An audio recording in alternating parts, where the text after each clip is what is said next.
Selamat datang kembali di channel Jagoan Proyek. Sesuai dengan judul di depan, kenapa proyek underpass bisa mundur 2 tahun dari rencana? Simak penjelasannya, biar tidak gagal paham. Kejadian longsor tanah saat galian terjadi pada Juli tahun 2023. Terdapat 5 isu terkait yang menyebabkan proyek dihentikan dan direview ulang sebelum dilanjutkan kembali. Kita bahas gambar layout rencana. Perhatikan arah sisi barat dan timur.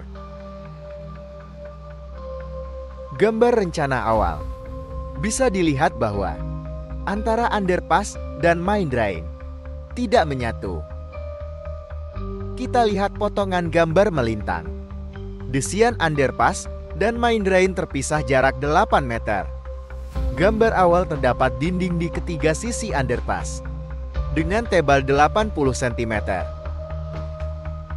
Bisa dilihat di gambar potongan memanjang, pondasi underpass menggunakan begitu banyak pancang mini pile dan tidak ada pondasi bor pile. Kita lihat foto udara saat konstruksi berlangsung. Saat pekerjaan mini pile selesai di area main drain, maka pekerjaan selanjutnya adalah galian sedalam 6 meter. Proteksi pekerjaan galian menggunakan seat pile baja. Kedalaman 24 meter. Galian di main drain dan muali memotong pancan di elevasi minus 6 meter dari level danau. Gejala pergeseran tanah dimulai dengan posisi seat pile sudah bengkok. Kita minimalisir tekanan tanah dengan mengurangi debit air sungai asli Cijantra yang posisinya di sebelah seat pile. Foto dokumentasi keretakan tanah sisi tol. Di atas adalah abutmen jembatan tol. Saat galian main drain, kelongsoran di area tol mulai terjadi dan posisi seat pile sudah bengkok ekstrim. Sungai Cijantra sudah dipindahkan agar tidak membebani seat pile dan mengurangi beban tekanan tanah. Kita monitoring pergeseran seat pile dan sudah sampai 3 meter dari posisi awal, serta kuncian seat pile sudah lepas, sehingga berbahaya jika diteruskan galiannya. Karena sudah level bahaya, semua pekerjaan di stop. Selain posisi seat pile bergeser, pancang juga sudah bergeser 2 meter dari posisi awal, sehingga sudah keluar jalur sebagai pondasi main drain. Pekerjaan lantai kerja sudah di level rencana, tetapi elevasi naik kembali hanya dalam waktu 2 jam. Biang keladinya adalah tanah hitam ini jika kita gali. Bukannya berkurang, tetapi makin nambat. Bekas sungai Cijantra kita timbul, supaya tidak menjadi genangan air dan menambah beban tanah. Akan tetapi retakan tanah tetap terjadi. Retakan tanah juga terjadi di area main drain Batu Kali. Kita monitoring juga keping beam sisi danau, dan hasilnya, keping beam juga mengalami pergeseran dari rencana, sebesar 20 cm. Kemiringan dan pergeseran keping beam bervariasi dari 10 cm sampai 20 cm. Bisa dipastikan bahwa tekanan tanah terjadi juga dari danau resapan. Bisa dilihat, tanah hitam ini kita gali tidak pernah berkurang. Akan tetapi jika kita terus menggali tanah hitam ini, maka tanah merah di sekelilingnya akan turun dan retakan akan terjadi. Dapat dilihat bahwa retakan bukan hanya yang dekat dengan galian main drain, tetapi hampir di seluruh lokasi yang rencana akan digali terjadi retakan. Jika dilihat dari foto udara, maka dapat dipastikan bahwa akibat galian di satu titik area main drain, maka penurunan dan retakan terjadi di seluruh area dan bergeser menuju satu titik galian.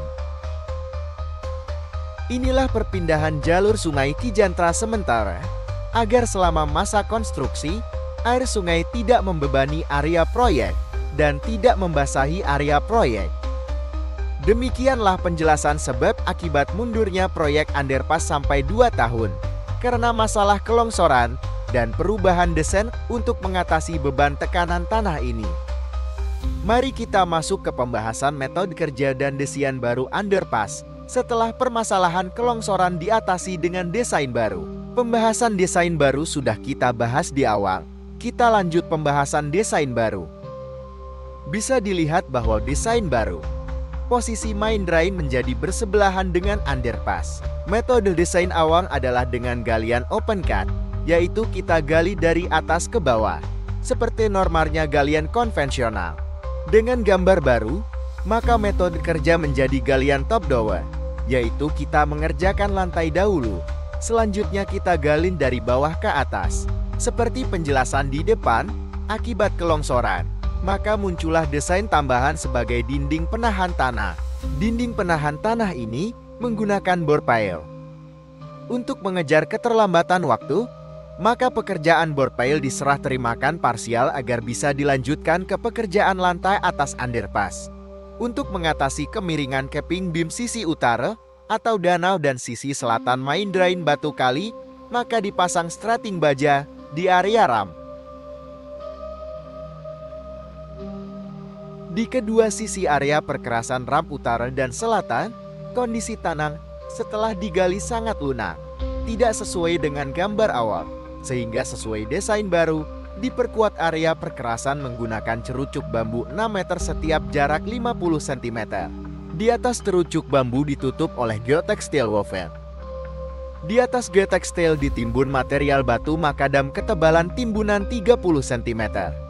Mari kita bahas metode top-down pekerjaan lantai atas underpass. Pada saat pekerjaan bore pile belum diserah terimakan, kita curi start dengan merakit besi lantai atas di workshop. Pabrikasi dan merakit besi dilaksanakan di samping kiri kanan underpass. Setelah dirakit, kita angkat menggunakan kren 80 ton untuk memindahkan dan dipasang di area kerja. Total precast besi untuk underpass dan main drain ada 13 segmen dan per segmen dibuat 6 meter kali 12 meter. Setelah terpasang precast besi, sisa pekerjaan hanya menyambung dan menambah tulangan ekstra. Metode precast ini cukup berhasil memangkas durasi waktu pemasangan besi. Hal ini dilakukan untuk mengejar ketinggalan pekerjaan jalan tol, sehingga jika lantai atas sudah tercor semua, kita serah terimakan ke tol untuk melanjutkan timbunan di atas underpass. Dengan begitu antara underpass dan tol bisa bekerja bersamaan, tidak menunggu serah terima lahan. Kita masuk ke metode galian tanah top down. Untuk melihat detail pekerjaan galian top down selama konstruksi, bisa dilihat pada video sebelumnya. Untuk metode timbunan berangkal juga, silahkan dilihat pada video sebelumnya di kanal ini. Untuk metode pengecoran lantai bawah underpass dan main drain, silahkan dilihat pada video sebelumnya di kanal ini. Kita masuk ke metode rumah pompa sisi utara dan selatan. Rumah pompa ini mempunyai 2 pompa turbin untuk menampung air dari ram dan air hujan yang akan dibuang oleh pompa ke main drain. Untuk sisi outlet main drain akan tersambung dengan danau resapan dengan konstruksi dinding batu kali.